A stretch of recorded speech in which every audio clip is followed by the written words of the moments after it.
Padma Vibhushan award వచ్చిందని తెలిసిన క్షణం నిజంగా ఏం మాట్లాడాలో ఎలా రియాక్ట్ అవ్వాలో తెలియని పరిస్థితి. మన దేశంలో రెండవ అత్యున్నత పౌర పురస్కారం పద్మవిభూషణ్ లభించినందుకు నాకు నిజంగా చాలా సంతోషంగా ఉంది.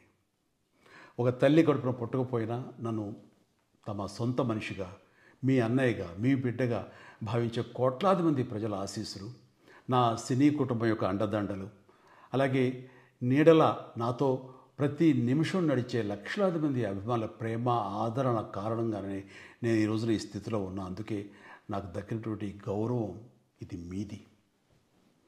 మీరు నాపై చూపిస్తున్న ప్రేమ, ఆప్యాయతలకు నేను ఏమిచ్చి రుణం తీర్చుకోగలను?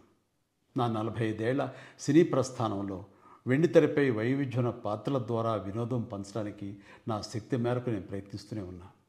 నిజ జీవితంలో కూడా నా చుట్టూ ఉన్న ఈ సమాజంలో అవసరమైనప్పుడు నాకు చేతనైన సాయం చేస్తూనే ఉన్నా.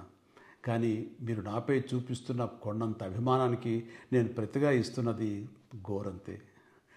ఈ నిజం నాకు ప్రతి క్షణం గుర్తుకొస్తూనే ఉంటుంది, నన్ను బాధ్యతగా ముందుకు నడిపిస్తుంటుంది. నన్ను ఈ ప్రతిష్టాత్మకమైనటువంటి పద్మవిభూషణ్ అవార్డుకి ఎంపిక చేసిన భారత ప్రభుత్వానికి, గౌరవ ప్రధాని శ్రీ నరేంద్ర మోడీ గారికి నా హృదయపూర్వక కృతజ్ఞతలు. జై హింద్.